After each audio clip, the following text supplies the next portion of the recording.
friends. We are reading Ghost Academy.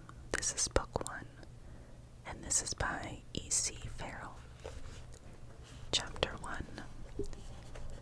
Dying feels like waking up. I blink my eyes open and push myself off the ground. All the solidness and weight of a physical body simply gone. No longer held down by blood and bones and skin. I hover in midair, like when you're completely submerged underwater. All the heavy is gone. Every movement feels oddly fluid. Cold and confusion send me spinning, literally.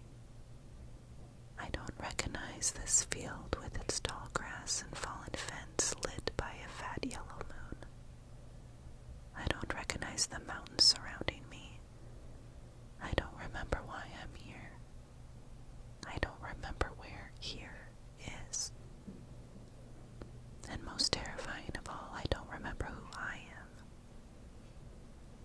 One piece of information settles in my brain. A single name. My name. Billy.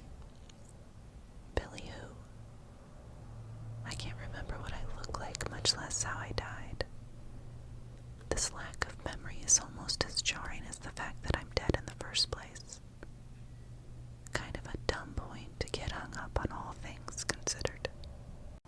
I press my palms to the sides of my head and try to think. Strands of long blonde hair brush my knuckles, floating around me as if lifted by the wind. That aspect of my appearance I remember. Maybe. It's hard to tell if it's information I've retained, or if I only think I knew it before.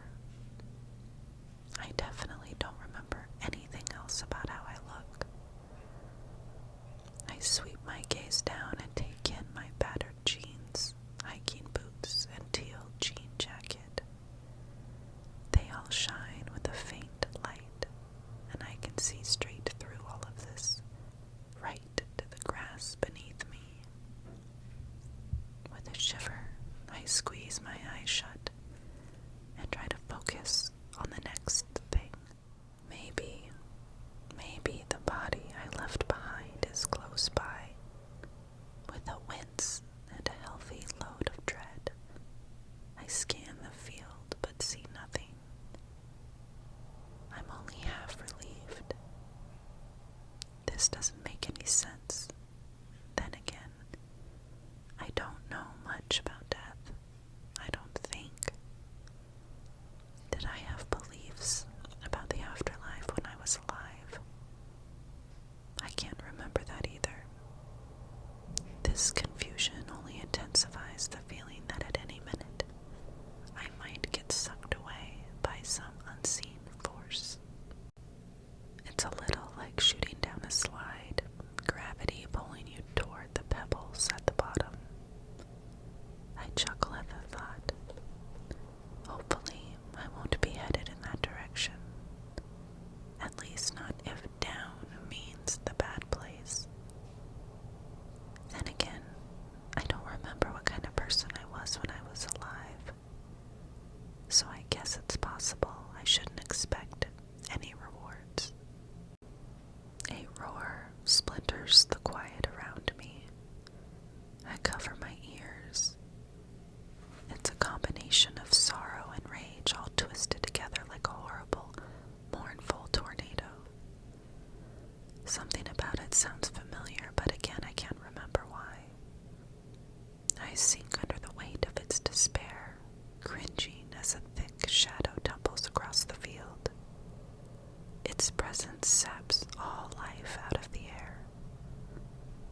A super weird thought considering I'm dead. It swirls around me and I'm terrified it'll drag me into its orbit. Is this death? Like capital D, death? Because if it is, I am so not following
lost. Maybe I should have followed it. Fear tells you a lot, but sometimes it is irrational. Now that I'm completely alone, I struggle to catch my breath. How I can possibly do this without a body, I have no clue.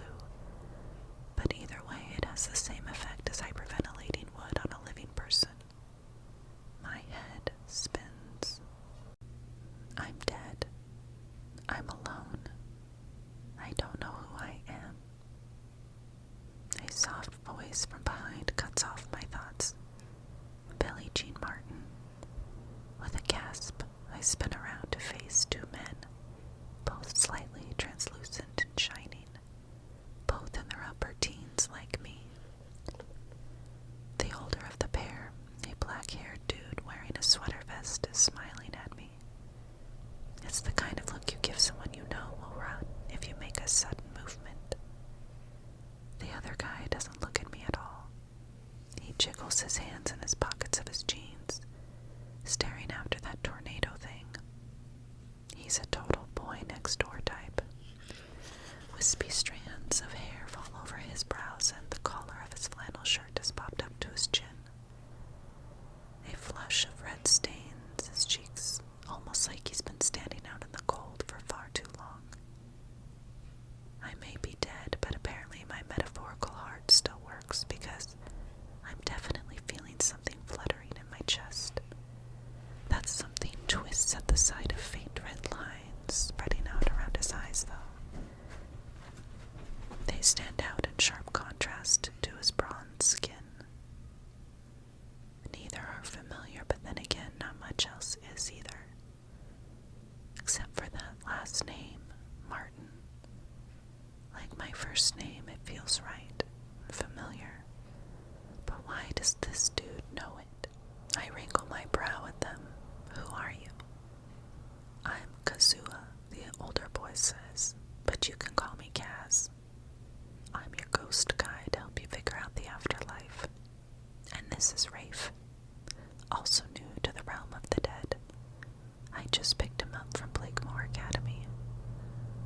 Blakemore is another term I recognize. Information about the school solidifies in my head. Generally known as Supernatural Reform School, every young soup is terrified of never powering up or losing their power and getting sent there.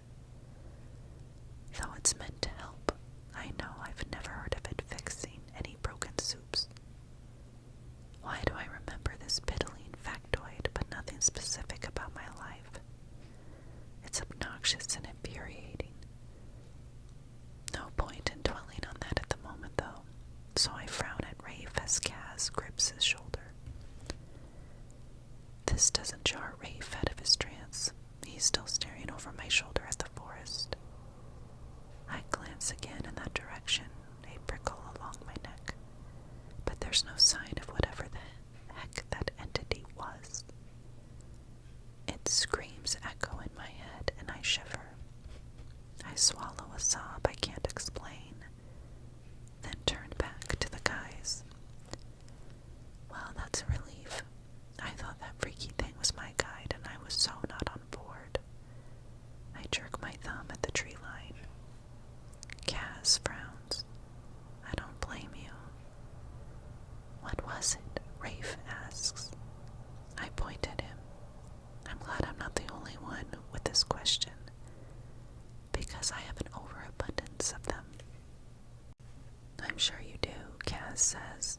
Death's a jarring thing, and running into one of the twisted doesn't help. I can explain more when we get inside Locklear Academy. Yay, more words I don't understand. I grin. I figured dying would be a pretty good excused absence for school.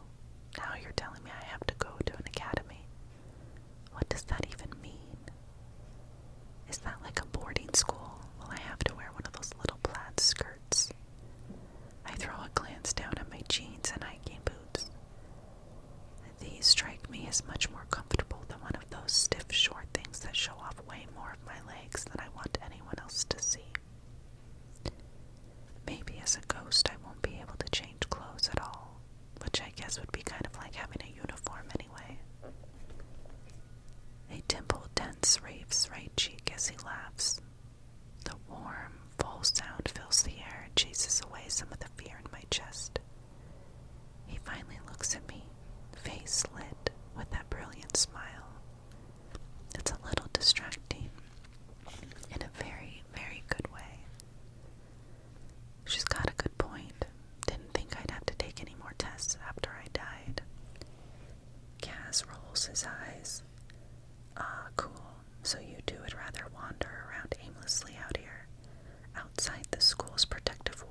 is fear and worry tangled with anger, but none of the details. Apparently, Rafe knows even less than I do, because he lifts his brows at Kaz. The who to what now? Xers, Kaz says. A group of extremist soups who believe all ghosts are unnatural and should be forcibly sent to the beyond.